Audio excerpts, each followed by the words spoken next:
Hi everybody! Welcome back to Cooking with Maria. Today we're going to be making an authentic Italian pasta bake called al forno. All of the ingredients for this recipe will be in the description down below. If you want step-by-step instructions, they'll also be in the description down below. Let's get started. Chop one medium-sized onion and set aside.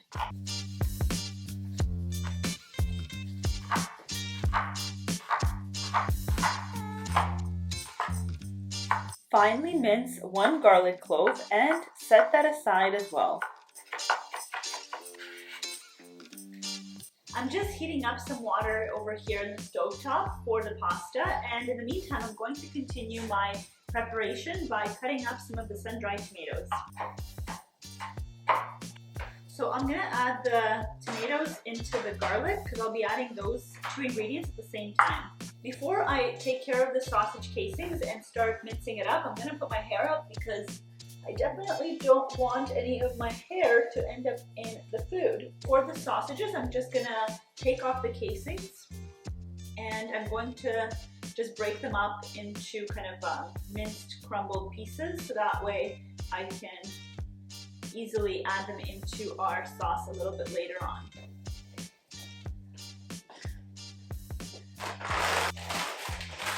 I got my helper here taking care of the pasta because I am busy with this.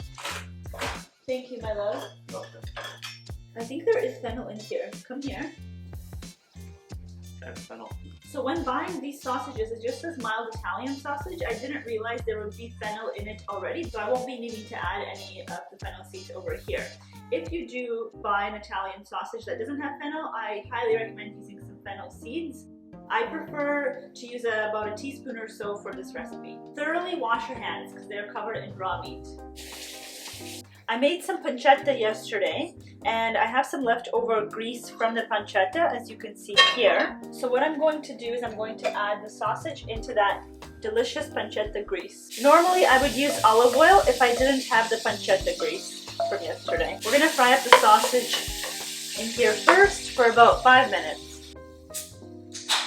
I like to drink while I cook, not always, but sometimes it's a weekend for me, so I'm going to pour myself a nice glass of cider. It's a Toronto cider, so yay for supporting local businesses.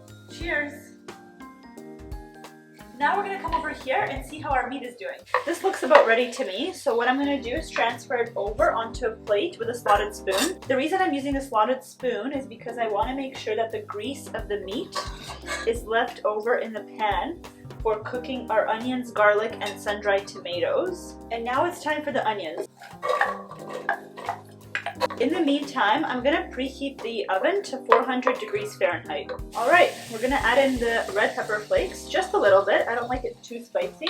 And now we're going to add our garlic and the sun-dried tomatoes. Now we're going to add in our tomato sauce. I'm using a brand called Agramonte. You can always check out my YouTube video on my homemade tomato sauce from scratch. I'll leave the link in the description down below. Now we're going to add some fresh basil and a generous amount of salt and pepper. Now we're going to add in the meat into the sauce that we've just made. And we'll add in our pasta as well. I don't know if I mentioned it earlier, but we want to cook our pasta about 3 minutes less than the al dente instructions on the box. So for al dente, this kind of pasta, usually you would want to cook about 11 minutes. We cooked it for approximately 8 minutes. And the hard part is done. Now it's time for the assembly. The pasta is now sauced, so I'm going to prepare the cheeses. I'm using 2 types of mozzarella. So the first is the one that comes in the water, and the other one is a low moisture mozzarella. So I'm going to slice the mozzarella up, but the low moisture mozzarella I'm actually going to grate. Also, I'm thinking of actually doing an ebook with all of my recipes. If you're interested, I can make sure that you get an email with my ebook with some of my recipes. I've greased this pan with some olive oil. Now you can use a cooking spray, I just didn't have one available here, so I just used some olive oil. And I'm gonna place the pasta into that dish now. So we're going to do 2 layers of pasta and 2 layers of cheese. First layer's done, now we're gonna place our cheese on top.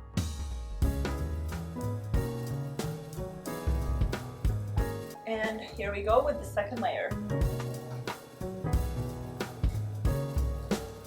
We want to make sure we've covered that first layer of cheese.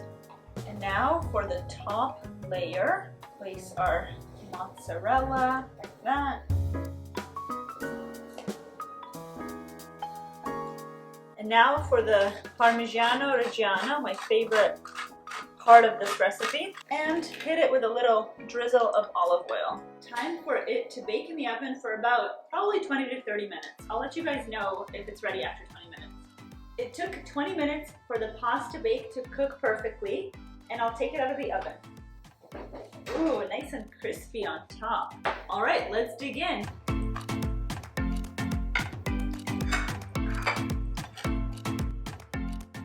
Time for my taste test.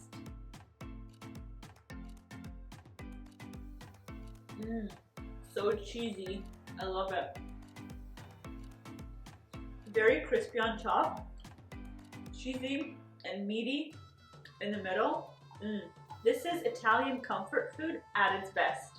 This recipe definitely deserves a thumbs up. Make sure to also leave a comment down below and let me know your favorite pasta dish. Also, subscribe to my channel for more content like this. Follow me on Instagram at Greco Recipes and on TikTok, also at Greco Recipes. Bye, have a great day.